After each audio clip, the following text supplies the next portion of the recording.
విద్యార్థుల భవిష్యత్తు దిశానిర్దేశనం చేసే ఈ పరీక్షలు విద్యార్థులకు చాలా కీలకమని చెప్పాలి. అయితే చాలామంది విద్యార్థులు సరైన దిశానిర్దేశం చేసేవారు లేక ఏదో ఒక కోర్సులో చేరిపోతుంటారు. కానీ 10వ తరగతి తర్వాత చేయబోయే కోర్సులు ఏమిటి? ఏవి చేస్తే విద్యార్థుల మెరుగైన భవిష్యత్తు ఉంటుందనే దానిపై కొంతమంది విద్యావేత్తలు ఏం చెబుతున్నారో ఇప్పుడు ఈ వీడియోలో మనం తెలుసుకుందాం. విద్యార్థులకు 10వ తరగతి తర్వాత ఉన్నత చదువుల కోసం అనేక కోర్సులు అయితే ఉన్నాయి. ఒకప్పుడు విద్యార్థులు 10th తర్వాత ఇంటర్లో చేరేవారు. కొంతమంది మాత్రం 10వ తరగతి కాగానే టెక్నికల్ విభాగాల్లో చేరేందుకు ఆసక్తి చూపిస్తున్నారు. ఇంటర్మీడియట్తో పాటు పాలిటెక్నిక్, ఐటీఐ, అగ్రికల్చరల్ డిప్లొమాలు అందుబాటులో అయితే ఉన్నాయి. విద్యార్థులు తాము ఏ కోర్సు తీసుకుంటే అనువుగా ఉంటుందో అదే తీసుకోవాలి. పక్కవాడు ఏదో మంచి కోర్సులో చేరితే మనం కూడా అదే కోర్సులో జాయిన్ కావద్దు. ఒకవేళ ఏదైనా కోర్సు చేయాలంటే తమ శక్తి సామర్థ్యాలను అనుసరించి భవిష్యత్తులో ఇబ్బందికరం కాకుండా చూసుకోవాలి.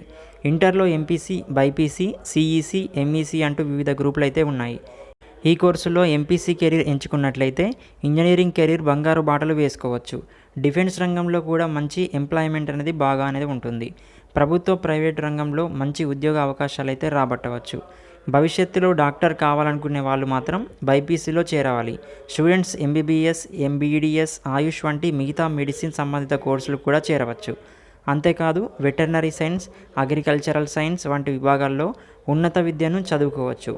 బైపీసీలో ఫార్మాతో పాటు మెడికల్, ఇతర రంగాల్లో మంచి భవిష్యత్తు అయితే ఉంటుంది. సిఈసీ కోర్సుతో పాటు కార్పొరేట్ రంగంలో రాణించే వారికి ఇదే సరైనటువంటి విద్య. CA, chartered accountancy, company secretary వంటి కామర్స్ ప్రొఫెషనల్ కోర్సులు పూర్తి చేసుకోవచ్చు.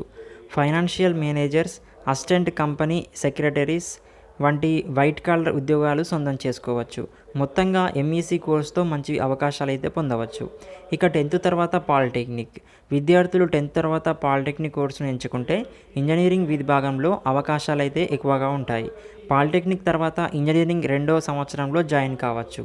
పాలిటెక్నిక్ కోర్సుల్లో mechanical, civil, electrical, computers, chemical, civil, metallurgy వంటి కోర్సుల్లో చేరవచ్చు. పాలిటెక్నిక్ చదువు తర్వాత పారిశ్రామిక రంగాల్లో కూడా మంచి అవకాశాలు అయితే ఉంటాయి. ఇక ఐటీఐ 10th తర్వాత వృత్తి విద్యా కోర్సుల్లో చేరవచ్చు. ఐటీఐ పరిధిలో electrical engineering, fitter, refrigeration, air conditioning తదితర కోర్సుల్లో చేరవచ్చు. ఐటీఐ తర్వాత డైరెక్ట్గా ఎలక్ట్రికల్, ఎలక్ట్రానిక్స్ రంగాల్లో మంచి ఉద్యోగ అవకాశాలు అయితే దక్కించుకోవచ్చు. ఇక అగ్రి పాలిటిక్స్.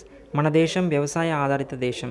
రైతులకు మేలైన వ్యవసాయ పద్ధతులను నేర్పించేందుకు అధునాతన వ్యవసాయంలో యంత్ర పరికరాల వాడకం వంటి వాటిపై కార్యక్రమాలు నిర్వహిస్తోంది. ఈ కోర్సులో చేరితే ఎరువులు, పురుగుల మందులు, సీడ్ కంపెనీలు వంటి వాటిలో అవకాశాలు అయితే పుష్కలంగా ఉంటాయి.